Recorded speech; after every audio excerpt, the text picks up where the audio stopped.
will be all over social media. Seriously. She likes to kind of bop along. I actually was asked to write a Hanukkah song. I am so excited to be here with Stephen and Scott Schwartz. Thank you for joining me today to talk about Hanukkah.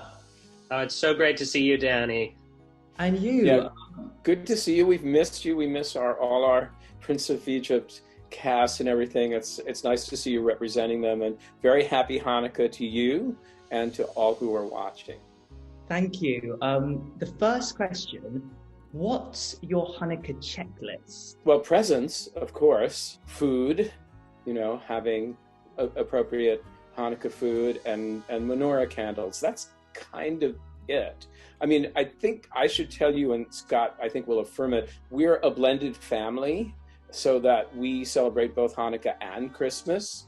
So, one of the tricks is always which are the Hanukkah presents and which are the Christmas presents. Yes, I'm actually the same. We did both as a child. And actually, I have a question. How did you find with the presents? Because obviously you have 8 nights in Hanukkah. So did they progressively get more exciting, or were all late?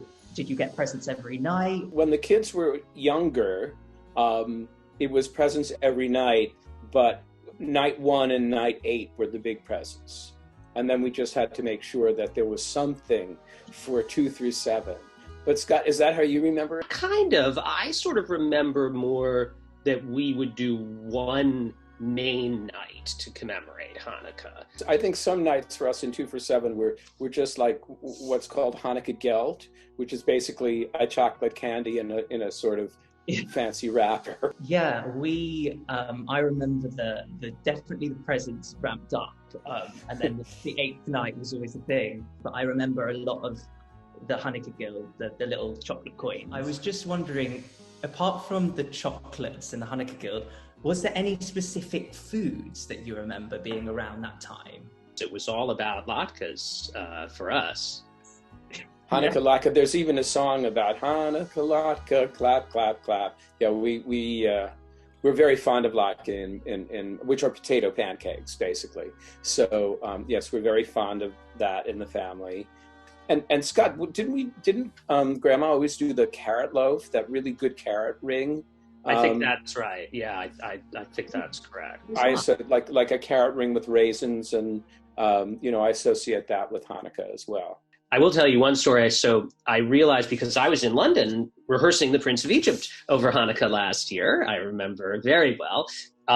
So I didn't realize we didn't have any Hanukkah candles 2 nights ago.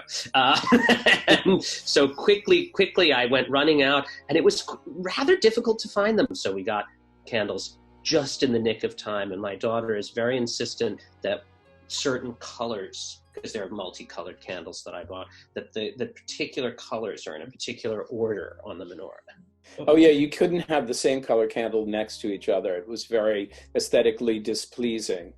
Who lit the menorah, or did you kind of take it in turns? Or gosh, I don't remember if we had a tradition of who lights it. I mean, now, because my daughter is 4, she does not light the menorah yet, but she watches, and my wife does light it, and she sings, and then we all sing the Hanukkah song. I won't do the whole thing because I'll probably make a mistake, but we do that every It'll night. be all over social media. I know. Right, your terrible Hebrew will be all over social media. Seriously. Scott, when we celebrated Hanukkah, when you and Jess were little, that you would light the candle. We would take turns, so it wouldn't be controversial. Then later on, it would be like, oh my God, we forgot to light the candle, and so we'd go running in there and make sure that it was lit. But we would sometimes do it later than we were supposed to. Because Hanukkah, for those who don't know, is called the Feast of Light, and it celebrates an incident where with the Maccabees in Jewish history, where there was no oil for the candles that needed to be lit in the temple. The legend is that there was only enough oil for one night, but miraculously that amount of oil lasted for all 8 nights of Hanukkah. So it was a little bit of a miracle. I love that about Hanukkah, that it being kind of about the miracle of of it all, which is incredibly appropriate to our story, really, in The Prince of Egypt. I just had another question about the songs. You are an incredibly musical family. So yeah, how would you celebrate that through song? Would you sing together? We always loved the dreidel song. I mean, we still sing the dreidel song all the time. Oh, I forgot about the dreidel. Right, yes. And again, for those who don't know, a dreidel is a kind of top that you spin, and it has a Hebrew letter or symbol on each of the sides. It's kind of a gambling game. A couple of years ago, I actually was asked to write a Hanukkah song, which I did for a tree lighting ceremony in New York. And it's called the Hanukkah song, but it's also called We Are Lights. And it's been recorded a few times now. So yeah, so I have an official Hanukkah song. A friend of mine's writing a musical about how many Jews have written Christmas songs. That all the famous Christmas songs were the written. Big Christmas songs, yeah. Which is so ironic. So I'm glad that there's now a Hanukkah song out there, actually written by a Jew as well. Right, exactly. I was wondering how you will be celebrating Hanukkah differently this year. Well, I mean, I think as we've said, it's really mostly about that it's distant, socially distant, that we're not really gathering with family or friends in person to celebrate. Of course, I called my parents on the first night of Hanukkah to wish them a happy Hanukkah, but they had very little time for me because they're watching the Queen's Gambit, and they had to get to it.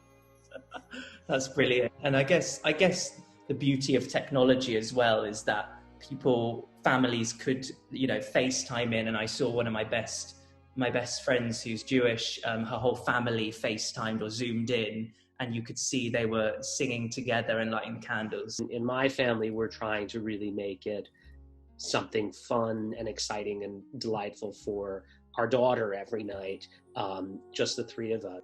Your daughter's she's a big Prince of Egypt fan too, and I know she's particularly fond of the plagues. She actually likes to dance to the plagues. That's one of her favorite things to do. She can't quite do all the moves yet, but she likes to kind of bop along with it. So thank you so much for talking to me about all your Hanukkah memories. It's been amazing reliving that and thinking about mine. And I just want to wish you a very happy Hanukkah to both of you. Danny, it's so extraordinary to see you, and I can't wait for the day soon when we can be together again in person with Prince of Egypt. But for now, happy Hanukkah to you and to the whole Prince of Egypt family and to everybody watching.